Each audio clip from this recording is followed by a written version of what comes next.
With me today, I have Trey Etchinson, and he's the CEO of Hoosier Heartland State Bank in Indiana, and is doing a fantastic job with culture, growth, deposits, cross sales, everything that most banks are in a challenge to overcome. So, Trey, can you start off by telling us a little bit about your bank? Yes, we're located in West Central Indiana. We're the product of a merger between two smaller institutions, and we merged in 2009. And we were just two small agricultural banks in rural communities. Excellent. And you've accomplished a lot since that time. Let's talk a little bit about some of the progress that you've been making. When we were looking over your numbers, I saw some great progress since 2013, at the end of 2013 when we started. You want to share a little bit about the kind of progress that you've been having? Yeah, it's really kind of blown everybody away, and myself included. We're the number one bank in our county by market share, and we have PNC and Chase as two of our competitors, along with First Financial. So we have larger banks we're competing against, and to pass them in deposit market share was just amazing, and everything else that's come along with our improvement in culture, with the increased deposits, loans, just the cross sales, and the whole ball of wax. It's been an amazing ride. Excellent. Okay. So you've accomplished a lot with your culture. In fact, your culture score is a 6.48, which is extremely enviable on a 7-point scale, with a database of 10 years of culture scores. That's certainly up there toward the top. And so you've really kicked it out of the park in terms of what you've accomplished there. Tell me a little bit about what you've been doing with your culture and how you managed to create that spectacular of a result. Yeah, and it really hasn't been easy. There's, the lessons that we learned was that not everybody will be on the bus at the beginning, and we've had some difficult conversations, and we did have turnover at the beginning.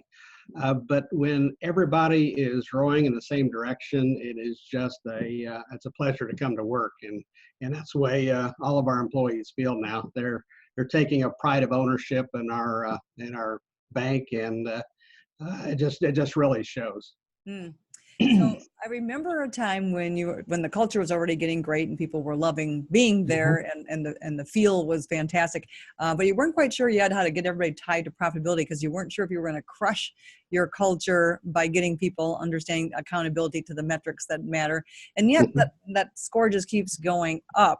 That has allowed for you to have ridiculous improvements in terms of growth, loans and deposits, and net interest margin all at the same time. So what'd you learn from that stretch of the journey? Yeah, that was very interesting, because when the light bulb started clicking, it was with our employee owners, we call them. But sales are not a bad thing. Sales are actually helping people. We have people in our community have needs. They have financial needs. They have everyday hassles that they're going through. And if we have the right products and expertise to solve those problems and to create sales, then that's when it started clicking, because the old adage about big banks, that's all they do. And we fight that today with the everyday news of what the big banks are doing. So. But it's just that bridging of, we are helping people, and when we help people, our profitability goes up, our numbers go up, and we're able to give back to our community even at a greater clip than what we've been doing. Well, let's talk about that, because that's one of the things that's absolutely outstanding that you've created. I know that you've created a give program within your community, and that the employees are involved in that, and it's created quite a bit of press for you, and a lot of gratitude in the community for the impact that you made. Can you share with us a little bit about what you've done in terms of with the additional profits that you're making, how that's going out into the community? Yeah, when we started with the Emmerich Group in 2013, that's one of the first things we did was, if you recall, you helped us with reestablishing our vision, and that came from the employees, and now they have ownership in that. And we just went straight from the vision right into our mission, and we wanted to be a mission of action, and a mission that defines what a community bank really is. And so within our mission, we have giving back to our community 10% of our annual net income. And so when we started this, we had given $9,600 in donations that first year. Now this year we're expecting to hit 200,000, which is about half of what our United Way fund gives totally. So, which is just amazing when we think about where we were and where we're going. Let me get this right. You went from 9,000 to 200,000? Yes, that's the impact that we've had in our community. Wow. And so that also ties those cross sale and sale numbers. And because the more we can add to that bottom line, the more the employees know that we're giving back. And we've been finding strategic and creative ways to give back, searching out what's tying the heartstrings of our employees to the needs of the community. And so we started with just a simple $200 gift per employee to celebrate their birthday. So they choose the nonprofit of their choice and what touches their heart the most.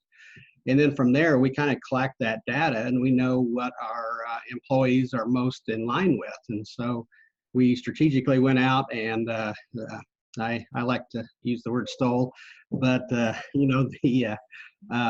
extraordinary Banking Institute Awards, that dinner just really, first time we went, it just struck us that, wow, couldn't we do something like that in our community to honor our nonprofits? So we have every year a shared values dinner, and last year we gave away $50,000 during that evening to make sure we hit our 10%.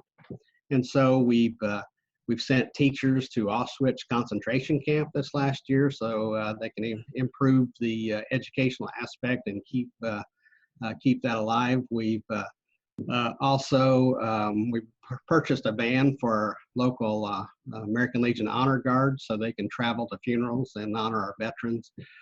We've also purchased a van for a local animal welfare league who is struggling with animals dying on these long trips to adoption events. So we've done quite a few things in our community to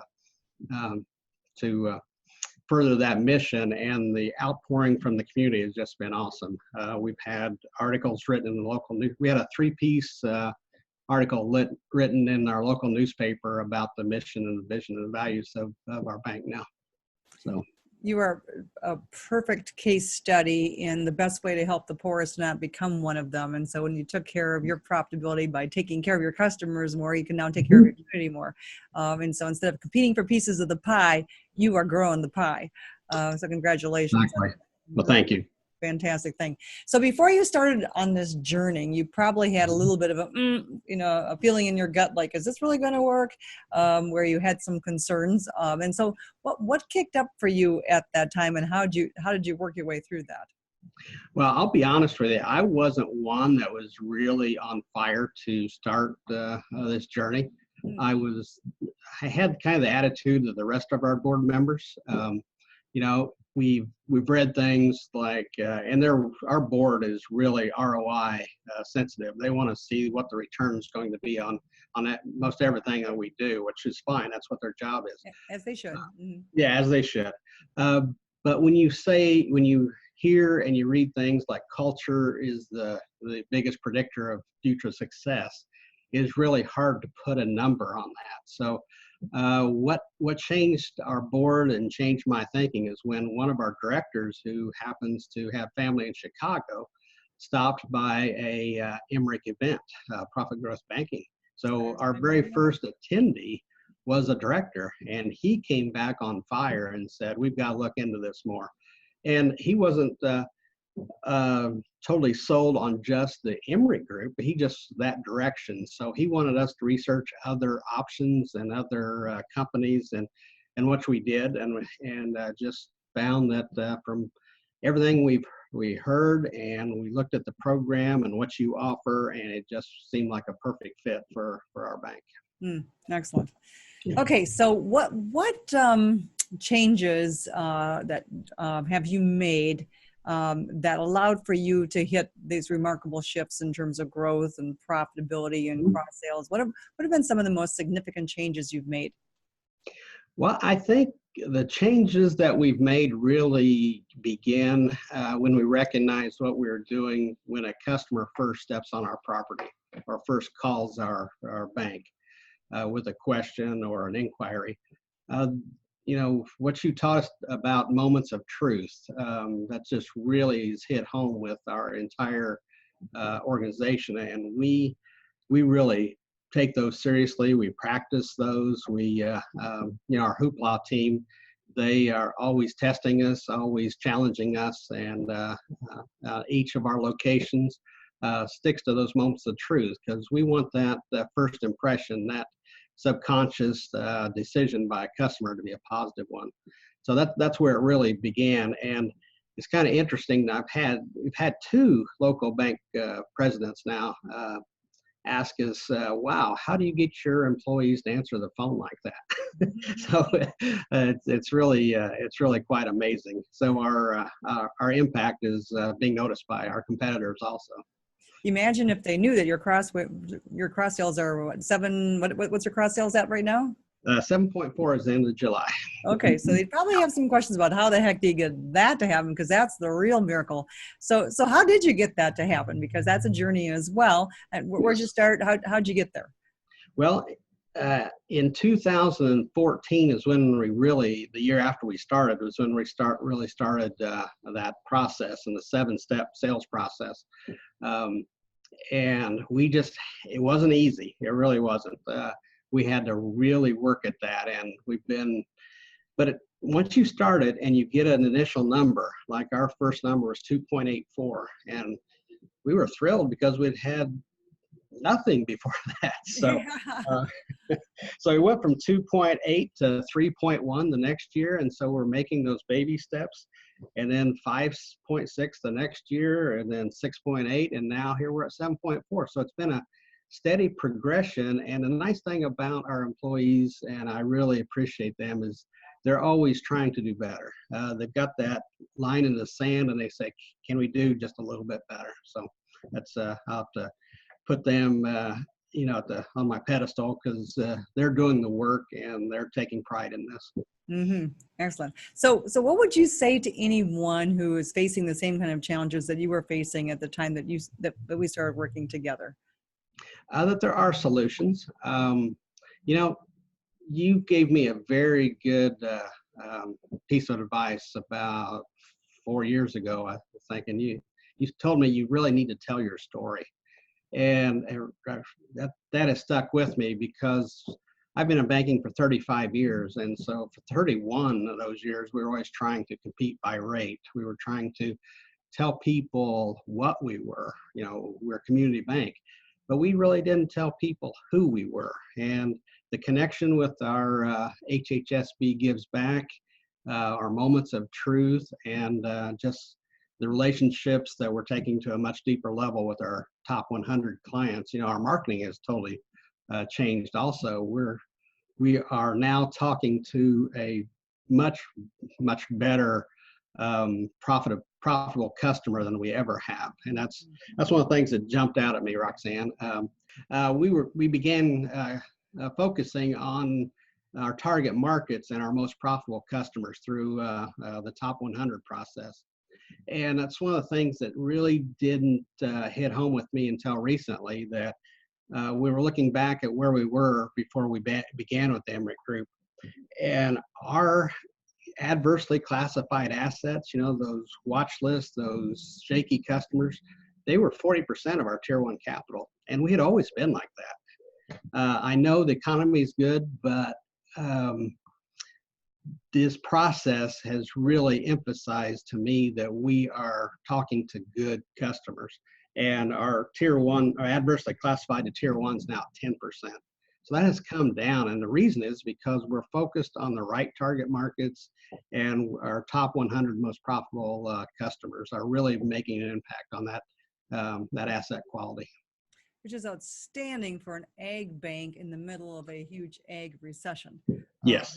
So that's what's really remarkable, because there may be some banks going, well, that's phenomenal for an ag bank, especially the progress you've made as well. Yeah. And we've never been there before. This is new territory for us. I was always used to 40 to 50%. Yeah, let's get that down to 2. We're going there next. So the best way to get through a recession is to be recession proof. So that's Exactly. the next leg of the journey. Well, it has been an honor to be on this wild path with you to transforming this bank from a great bank to an even better bank, culturally and growth wise and profitability wise. And what warms my heart the most is what you're doing in that community. Because let's face it, if community banks go away, the communities that they support go away, and the brain drain happens and all the businesses start to shrivel up. We've seen it before, and what you're a stand for in that community is fantastic, and what you're doing with those non-for-profits as a result of the additional profit that you're making happen is remarkable. So thank you for what you do. It is such an honor to work with you and your team. Well, thank you. And it's been the best part of my entire career has been this last 5 years, and that's because of the Emmerich Group and you, Roxanne. I very much appreciate that. You warm my heart, but and I'm having a ball every day. So ever since I grew up on that dairy farm, I haven't worked a day in my life. And if I knew I was going to have this much fun, who knew? Who knew? Exactly. So thank you so much for your time today, Trey. It's been wonderful. Well, thank you, Roxanne.